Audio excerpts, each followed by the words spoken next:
pertanian kelompok 3 bersama aku, Sevia Esa Puspita Anggraini, dan juga rekan aku, Niken Puspita Sari. Kali ini kita bersama narasumber yang cukup istimewa yang merupakan salah satu dari program mahasiswa Fakultas Teknologi Pertanian Universitas Jember angkatan 2019. Oke, kita di sini sudah bersama dengan Mas Ebia, Mas Rizky, dan juga Mas Bastian. Mungkin dari Mas Ebia sendiri bisa memperkenalkan diri terlebih dahulu. Perkenalkan, nama saya Ebia Parisalman Bareta, biasa dipanggil Ebia, dari Prodi Teknologi Industri Pertanian, Fakultas Teknologi Pertanian angkatan 2019. Terima kasih. Iya, selanjutnya mungkin bisa Mas Rizky. Samanya dengan Ebia, saya dari Teknologi Pertanian. Terus nama saya adalah Nugra Rizky, biasa dipanggil Rizky. Oke, selanjutnya.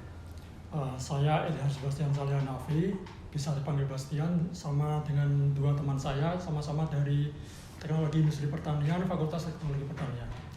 Oke, baik teman-teman, itu tadi sekilas perkenalan singkat dari narasumber kita pada hari ini. Oh iya, mungkin kita tanya-tanya kabar nih. Bagaimana kabarnya Mas Ebia sendiri? Dan kira-kira kesibukannya kali ini tuh apa sih? Kabarnya sendiri alhamdulillah baik ya. Kesibukan mungkin mengerjakan skripsi. Iya. Kalau dari Mas Rizky sendiri? Masih sama dengan Kak Ebia. Saya kabar baik, alhamdulillah. Sama seperti dua teman saya, sekarang saya masih mengerjakan tugas akhir skripsi. Oke, mungkin kita bisa masuk langsung aja deh ya. Kali ini kita akan membahas topik yang cukup menarik nih, yaitu dengan tema regenerasi petani muda serta perkembangan sistem pertanian modern dan juga program food estate melalui perspektif mahasiswa Fakultas Teknologi Pertanian Universitas Jember. Oke, jadi gini Mas, kali ini kami mempunyai beberapa pertanyaan seputar pertanian yang akan kami tanyakan kepada Mas Ebia, Mas Rizky, dan juga Mas Bastian selaku narasumber kami yang berasal dari mahasiswa Fakultas Teknologi Pertanian. Oke, sebelumnya kalau tahu nih, mungkin dari Mas Bastian sendiri ya, alasan Mas Bastian masuk Fakultas Teknologi Pertanian itu apa sih, dilatar belakangi mungkin karena keinginan diri sendiri atau mungkin nantinya ingin meneruskan jadi petani muda gitu? Kalau dari saya sendiri masuk ke Fakultas Teknologi Pertanian itu karena memang basis di daerah saya itu lebih fokus ke dunia pertanian seperti itu. Terlebih di lingkungan tempat tinggal saya memang kebanyakan berprofesi sebagai petani, dan itu jadi sesuatu yang menurut saya menarik untuk dikulik lebih mendalam lagi. Terlebih kan di era seperti ini semakin maju, jadi untuk pertaniannya membutuhkan perkembangan teknologi, memerlukan suatu terobosan baru untuk meningkatkan potensi yang ada sebelumnya seperti itu. Berarti lebih ke diri sendiri ya Mas? Ya, kalau dari Mas Ebia sendiri? Kalau saya sendiri meneruskan ini dari SMK. Dulu SMK saya masuk ke jurusan mekanisasi pertanian. Kebetulan basisnya mesin pertanian. Cuma karena udah capek sama mesin, jadi ya masuk ke industri pertanian aja gitu. Kalau dari Mas Rizky? Kalau dari saya sendiri sebenarnya masih gimana ya? Dari orang tua sih kalau saya. Orang tua tuh masih memiliki banyak sawah, terus katanya mau punya anak yang bisa nerusin kebun-kebunnya gitu. Jadi saya masuk ke sini. Oke. Mungkin selanjutnya kan ini dari mas-mas bertiga nih, dari mahasiswa FTP sendiri. Nah, kalau dari pandangan mas-mas ini, seberapa tinggi sih minat dari tingkat mahasiswa FTP itu untuk menjadi petani muda gitu? Ini nggak harus dari nggak harus dari data-data gitu, mungkin dari teman-temannya mas-mas gitu. Mungkin dari... Kalau dari pandangan saya sih untuk sekarang ini mungkin lebih kecil ya, mungkin secara umum, karena mungkin masyarakat atau mahasiswa sendiri lebih tertarik ke pekerjaan-pekerjaan yang kelihatan lebih moncer ataupun lebih kelihatan menarik ketimbang dari sekedar menjadi seorang petani begitu. Berarti masih minim gitu ya Mas? Kalau dari Mas Ebia?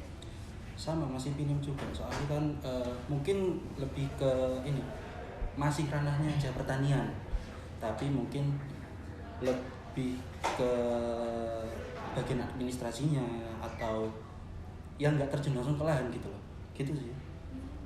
Kalau dari Mas Rizky?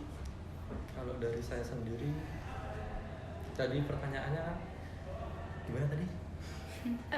Kalau dari pandangan Mas Rizky sendiri ya, Iya. selaku anak FTP nih, seberapa tinggi sih minat mahasiswa FTP untuk menjadi petani muda.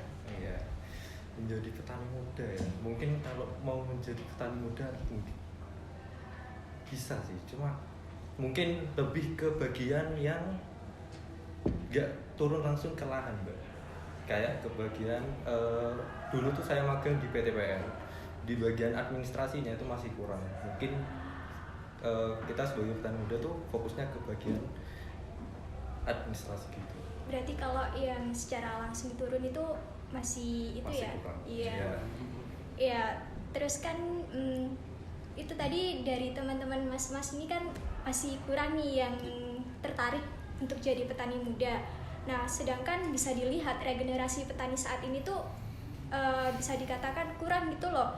Terus kan kondisi di Indonesia sendiri tuh kayak menurut beberapa informasi yang ada itu mengalami penurunan jumlah yang sangat cukup drastis nih. Kira-kira dari permasalahan tersebut itu cara untuk mengatasinya tuh bagaimana sih? Mungkin dari Mas Ebi ya bisa. Mungkin caranya coba turun ke lahan dulu aja. Iya, beneran harus ke lahan dulu, ngerasain gimana sih rasanya jadi petani gitu loh. Biar tahu serunya bertani tuh kayak gimana gitu. Mungkin dari situ bisa kayak ada sedikit minat yang muncul, kayaknya jadi petani seru deh. Ditambah lagi kan juga alat-alat yang dipakai sekarang itu nggak kayak dulu, lebih modern juga. Jadi bisa dibilang lebih mempermudah buat petani. Jadi ya itu, coba turun ke lahan dulu, rasain jadi petani langsung gitu. Mungkin dari Mas Bastian? Kalau bagaimana Untuk mengatasi permasalahan tersebut kan regenerasi petani saat ini yang untuk regenerasi petani saat ini mungkin lebih ditekankan kepada gimana modernisasi alat-alat pertanian. Jadi generasi muda itu lebih memiliki kemudahan untuk bagaimana semisal memproses lahan ataupun bagaimana memproses hasil-hasil pertanian. Jadi generasi muda itu lebih memiliki suatu kemudahan maupun ketertarikan begitu kepada dunia pertanian. dari Mas Rizky? Masih sama mungkin pendapatnya dengan Kak Evi ya. Oke, baik. Nah, dalam regenerasi petani muda itu tadi kan pastinya sudah ada hambatan maupun kendala ya. Kalau menurut Mas-mas ini apa aja sih yang menjadi hambatan dan juga kendala dalam upaya untuk meregenerasi petani muda itu? Mungkin bisa dari Mas Bastian dulu deh. Mungkin dari hambatannya itu yang pertama dari bagaimana keinginan manusianya sendiri ataupun mahasiswanya sendiri. Keinginan ini bisa jadi karena tidak adanya dorongan dari stakeholder salah satunya. Mungkin dari pihak pemerintah tidak ada semacam dukungan dari mulai permodalan ataupun dari intinya bagaimana finansial mahasiswa itu bisa didukung oleh pemerintah. Jadi mahasiswa juga memiliki semangat untuk mengembangkan dunia pertanian ke depannya. Berarti permasalahannya ada di niat dan juga kayak masalah modal itu tadi Ya, ya Mas. Dari Mas Ebi ya? Mungkin jawabannya kurang lebih sama kayak Mas Bastian gitu. Tapi ya balik lagi ke diri masing-masing, sama mungkin ya itu sama kayak tadi yang pertanyaan nomor 2. Oke, dalam regenerasi petani muda kan pastinya ada hambatan dan juga kendala nih. Nah, menurut Mas-mas ini hambatan utama yang biasa dialami oleh petani muda untuk meregenerasi itu apa aja sih? Mungkin dari Mas Bastian dulu. Mungkin kalau dari saya, hambatan yang menjadi suatu tantangan dari generasi muda untuk memulai kegiatan pertanian itu salah satunya dari akses permodalan ya, dari bagaimana mahasiswa atau generasi muda ini memiliki modal untuk memulai suatu kegiatan pertanian. seperti semisal kita mau memiliki minat di bidang semisal tembakau, namun tidak memiliki bagaimana permodalan seperti pembelian benih ataupun pemupukan maupun bagaimana cara memelihara dan juga untuk memproses pasca panennya. Maka dari itu mungkin diperlukan suatu usaha dari pemerintah untuk membantu bagaimana permodalan yang dibutuhkan oleh generasi muda itu dipermudah seperti itu. Berarti kendalanya tentang permodalan ya Mas. Kemudian untuk Mas Ebia sendiri? Mungkin hambatannya itu lebih ke ini, kurangnya pengalaman terjun langsung ke lahan. Soalnya kan dari dulu kita cuma diajarkan aja gimana sih cara bertani gitu loh, sementara prakteknya sendiri aja kan ya memang ada, cuma kan nggak menyeluruh. Jadi kan bisa bikin ini sedikit minat yang muncul dari diri sendiri. Jadi harus ada dorongan orang lain, dorongan diri sendiri juga, ya praktek, intinya terjun langsung biar banyak pengalamannya.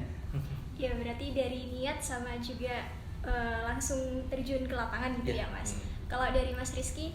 Hambatan ya, hambatan kalau dari hambatan tuh mungkin dari petani itu sendiri ya, petani muda itu mungkin dia tuh mau nyari pengalaman tuh nggak mau, tapi kalau udah masuk ke teknologi pertanian juga harusnya udah ada niat ya, mungkin dari minatnya sendiri, terus dari yang disampaikan Itzer tadi, Bastian disampaikan Bastian, mungkin dari dananya, dari tunjangan pemerintah, mungkin seperti itu. Berarti bisa disimpulin ini hambatan dan juga kendalanya tuh terutama dari modal, terus niat, dan juga mungkin bisa langsung survei ke lapangan gitu ya. Oke, terkait hambatan dan kendala kan tentunya pasti ada solusi tuh untuk mengatasi. Nah, kalau dari perspektif mahasiswa Fakultas Teknologi Pertanian nih, apa aja sih solusi yang bisa untuk mengatasi hambatan tersebut dari Mas Bastian mungkin? Mungkin dari solusi yang bisa diberikan pada hambatan semisal dari permodalan itu pemerintah, mungkin untuk saat ini pemerintah sudah memberikan suatu terobosan gitu, seperti semisal kredit pertanian atau semacamnya. Mungkin bisa menjadi solusi untuk menjadi jalan keluar gitu bagi para generasi muda untuk memperoleh suatu permodalan untuk memulai di bidang pertanian seperti itu. Oke, dari Mas Ebia? Solusinya selain belajar teori juga harus belajar praktek gitu sih. Jadi ya jangan lihat atau baca aja gitu loh, harus dipraktekkan langsung gimana caranya, cara bertani gimana, cara mengolah tanah itu gimana, cara menggunakan mesin A, B, C itu gimana. Jadi kan itu juga bisa jadi solusi untuk menarik minat bakat petani-petani muda yang ada di Indonesia, mungkin seperti itu. Oke, dari Mas Rizky? Mungkin solusinya tuh begini ya, nggak mungkin, karena kebanyakan petani muda tuh banyaknya mikirnya mungkin kita ke sawah, kan nggak mungkin nggak selalu seperti itu ya. Mungkin dari pola pikirnya mungkin ya diubah. Mungkin solusinya petani tuh nggak mesti selalu ke sawah, jadi mungkin kan banyak cabang-cabangnya, mungkin seperti itu. Berarti bisa disimpulkan mungkin dari pemerintah bisa membuat kayak program kebijakan baru, terus dari pola pikirnya sendiri, kemudian kayak survei langsung tadi ya, mungkin itu. Nah, mungkin kalau kita tadi udah membahas regenerasi petani muda nih, selanjutnya kita membahas tentang perkembangan sistem pertanian modern, karena dari Masnya juga dari Fakultas Teknologi Pertanian juga. Terus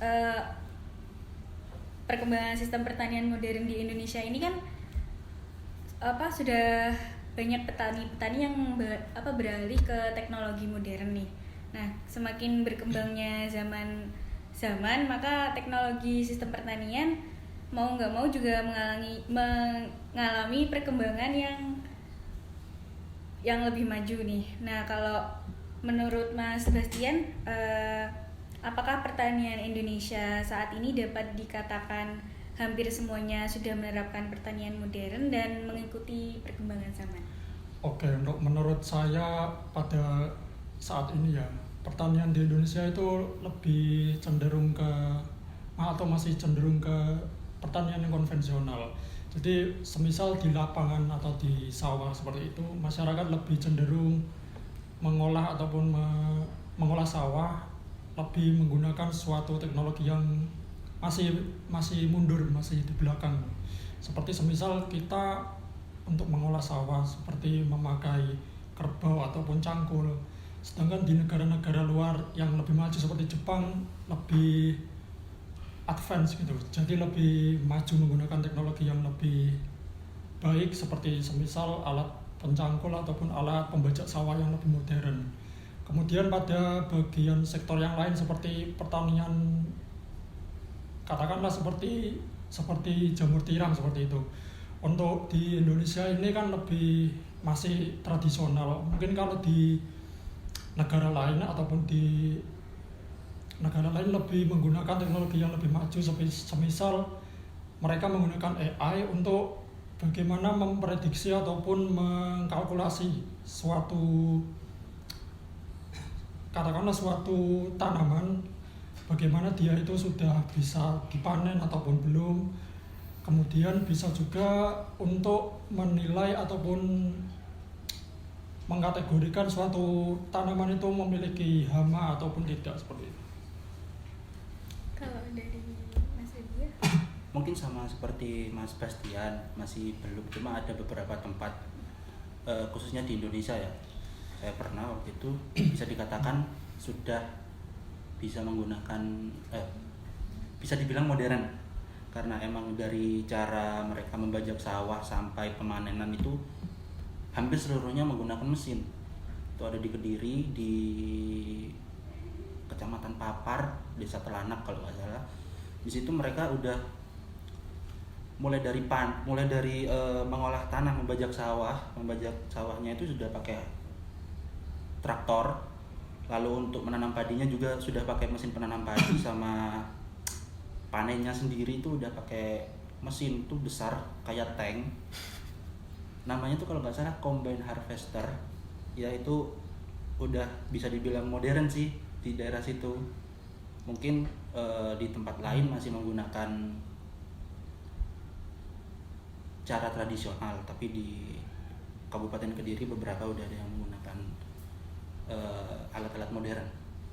Jadi sudah bisa dikatakan maju, iya, tapi beberapa gitu. Kalau dari Mas Rizky?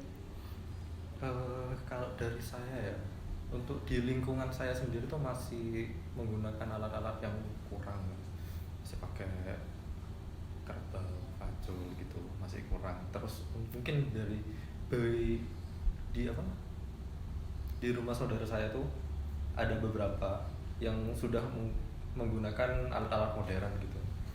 Jadi mungkin kayak ada beberapa tempat seperti pelosok tuh masih gak terjangkau ya kalau buat alat-alat modern gitu. Mungkin kalau disuruh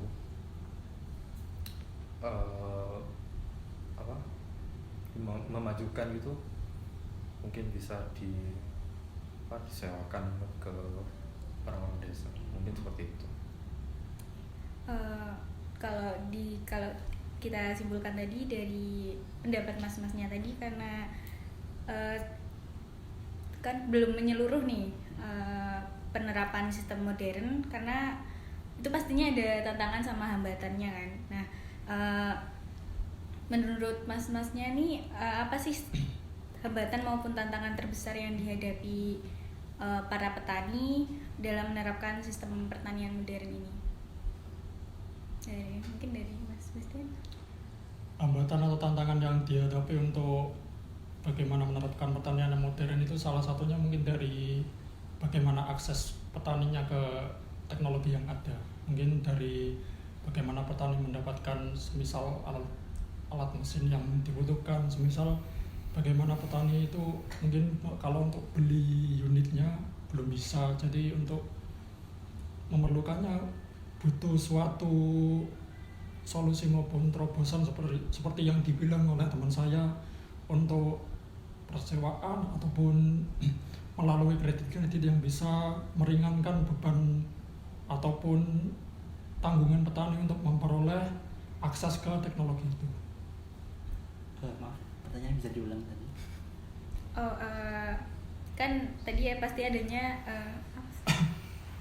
Penerapan sistem pertanian modern kan belum menyeluruh. Nah, apa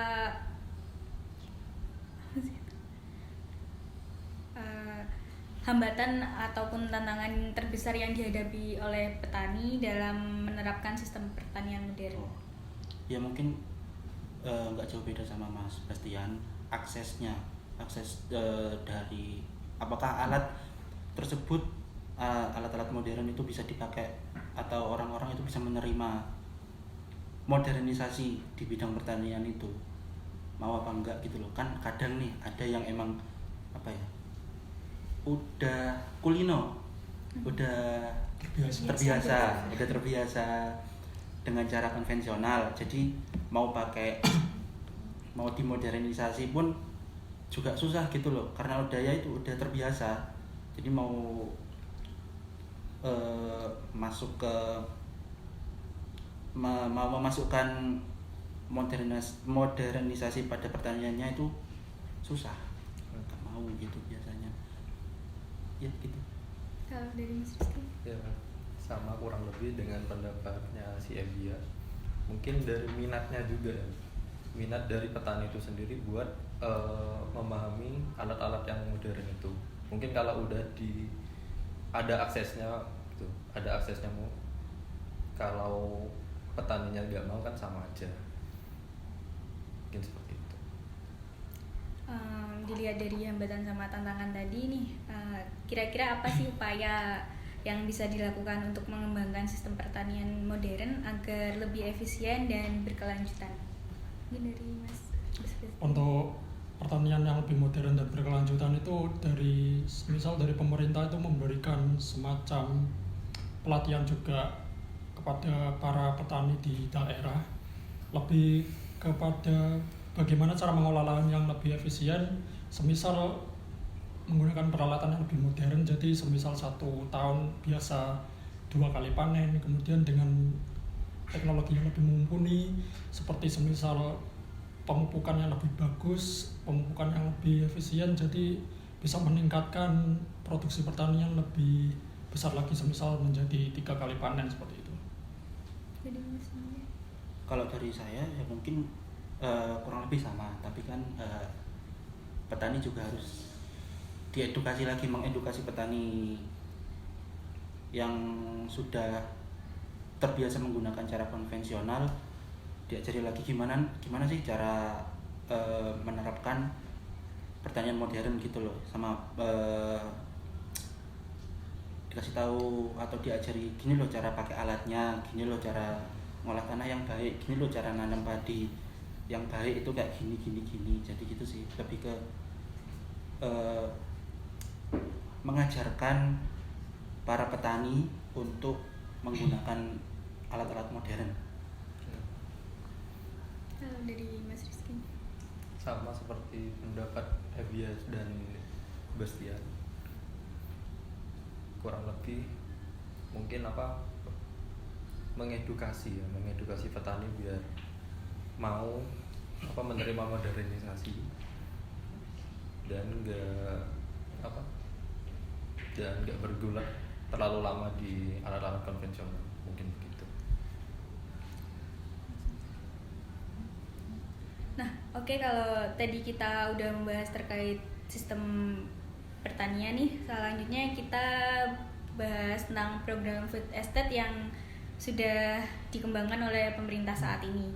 Nah, seperti yang kita tahu bahwa food estate adalah kawasan yang ditetapkan sebagai lumbung pangan baru di Indonesia. Nah, urgensi pengembangan food estate sendiri kan dilatar belakangi oleh beberapa isu di tingkat nasional, yaitu pertambahan jumlah penduduk dan perubahan iklim nih. Nah, menurut Masnya sendiri nih, pendapat tentang program food estate tersebut yang sudah dijalankan nih, sudah efektif apa belum sih kalau diterapkan dalam menjawab tantangan krisis pangan di Indonesia? Kalau menurut saya sendiri untuk program food estate ini jadi suatu terobosan yang bagus ya secara umum. Bagaimana kita meningkatkan suatu pasokan yang aman untuk memenuhi kebutuhan masyarakat, utamanya kan menghadapi gejolak dunia seperti semisal ketidakpastian kondisi di luar sana, seperti juga ancaman iklim yang juga nggak menentu ke depannya seperti apa. Mungkin untuk apakah hal itu bagus untuk kedepannya lebih ditentukan lagi oleh bagaimana pemerintah itu bisa menerapkan program yang efisien seperti itu. Efisien dalam hal semisal membuka lahan yang banyak tapi kalau nggak ada SDM-nya ya sama aja. Menurut Mas Debbie ya? Kalau dari saya mungkin ya dibilang efisien, sepertinya masih belum, tapi efektif ya efektif karena emang ya food estate sendiri kan program pemerintah buat ini kan pangan jangka panjang. Nah, selain ini apa?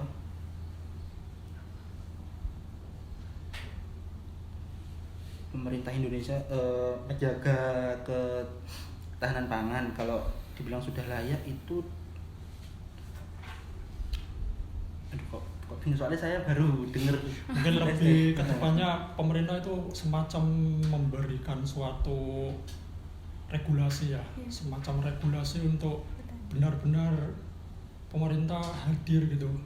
Bagaimana benar-benar petani itu disentuh untuk bisa menghasilkan suatu produk yang memang dapat memenuhi kebutuhan semua masyarakat Indonesia. Jadi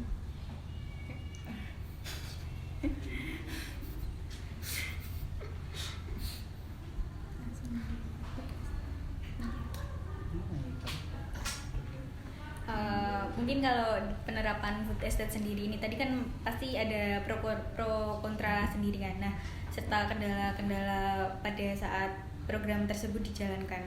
Menurut Masnya sendiri nih, apa saja sih kayak kendala dalam upaya mengimplementasikan program food estate ini, dan bagaimana cara atau upaya untuk mengatasi kendala tersebut?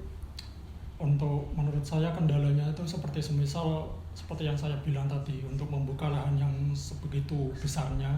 Katakanlah ada satu program food estate yang di Kalimantan Tengah itu pembukaan lahan yang besar, tapi terkadang pemerintahnya juga nggak mikirin gimana, apakah itu lahan ada yang ngolah, apakah ada SDM yang benar-benar mumpuni bisa memenuhi tuntutan untuk menghasilkan produk yang diperlukan oleh masyarakat Indonesia dalam program food estate itu, seperti itu. Ini dari Mas Egi atau Mas Rizky? Kurang lebih sama ya, soalnya justru saya baru dengar food estate itu seperti apa, beneran saya baru dengar itu kayak gimana, cuma kurang lebih ya mungkin ke SDM-nya sendiri, gimana cara ngolahnya. Pemerintah juga mungkin bisa bantu masyarakat sekitar yang lahannya dipakai untuk program food estate, seperti itu sih. Dari Mas Rizky? Mungkin sama ya, untuk mengolah SDM itu gimana caranya. Udah sih Mbak. Jujur memang awam gitu ya di food estate. Iya. Nah, itu tadi kan cara atau upaya untuk mengatasi kendala dan hambatan ya. Kemudian kita ini masuk lagi pada program food estate ini kan juga memberikan dampak nih. Banyak banget dampak-dampak yang dihasilkan. Salah satunya itu terkait pada lingkungan. Nah, menurut Mas-mas ini dampak lingkungan seperti apa sih yang bisa ditimbulkan dari adanya program food estate tersebut? Mungkin dari Mas Bastian. Untuk dampak lingkungan yang bisa saja muncul dari kegiatan program pemerintah food estate ini, mungkin dari salah satunya bagaimana pemerintah itu membuka lahan baru, lahan pertanian baru. Mungkin perlu diperhatikan juga apakah pemerintah itu membuka lahan baru itu dari misal penebangan hutan-hutan yang ada. Jadi pemerintah juga harus mempedulikan atau memikirkan dampak lingkungan, semisal katakanlah sama-sama kita tahu kan hutan itu sebagai paru-paru dunia ataupun juga sebagai tempat tinggal bagi makhluk-makhluk lain yang sama-sama membutuhkan rumah. Jadi pemerintah juga harus memiliki kepedulian untuk benar-benar memperhatikan keseimbangan lingkungan. Terlebih apakah itu juga tidak menghasilkan bencana ataupun resiko-resiko kedepannya bagi masyarakat sekitar yang ada di tempat tinggal, yang bertempat tinggal di sekitar proyek food estate itu. Dari Mas Abia? Kurang lebih sama ya sama Mas Bastian. Pasti kan setiap program apapun itu pasti ada dampaknya juga. Ya, misal contoh apabila lahannya dulunya nih lahan coklat, misal lahan pohon coklat mau dibuat lahan buat program food estate, mau gak mau kan lahan coklatnya diganti, ya kan? Syukur kalau dikurangi, kalau diganti kan jadi yang awalnya mungkin masyarakat sekitar yang masih membutuhkan pohon coklat tersebut jadi susah nyarinya gitu. Mungkin itu sih, jadi mungkin itu juga yang terjadi apabila program food estate dilakukan kalau pemerintahnya sendiri belum tahu nih ini lahan punya siapa gitu sih. Iya, kalau dari Mas Rizky? Dampak ya Mbak? Iya. Kalau dampak itu memang selalu ada Mbak, sesuai yang dijabarkan Mas ini. Mungkin kalau cara mengimplementasikannya Mbak dibikin berbeda mungkin untuk mengurangi dampaknya seperti itu. Oke, mungkin cukup itu saja pertanyaan dari kami, Mas. Ya, terima kasih teman-teman dan juga terima kasih Mas Ebia, Mas Rizky dan juga Mas Bastian karena sudah meluangkan waktunya untuk menjadi narasumber kami. Mungkin sebelum mengakhiri podcast, mungkin dari Mas-mas ini ada closing statement gitu. Bisa dari Mas Bastian dulu. Closing statement dari saya mungkin bagi generasi muda yang ada di luaran sana atau teman-teman semua, mungkin untuk menjadi petani agaknya masih menjadi suatu hal yang sulit ya seperti itu. Tapi mungkin bisa dilakukan oleh teman-teman semua karena di dalam pertanian itu mengasihkan. Pertanian itu mengasihkan. Oke, dari Mas Ebia mungkin ini, ayo terjun ke lahan, ke sawah. Bisa main tanah sama nyari bekicot. Tapi memang benar bertani itu mengasihkan kok. Kalau kita bisa paham gitu loh apa yang kita lakukan itu enak banget. Dari Mas Rizky. Semangat Bang. Petani muda semangat. Udah. Oke, sekali lagi terima kasih buat Mas Ebia, Mas Bastian dan juga Mas Rizky dan juga teman-teman semua. Terima kasih. Aku Sevia Esa Puspita Anggraini dan juga dengan Puspita Sari pamit undur diri. Terima kasih dan sampai jumpa.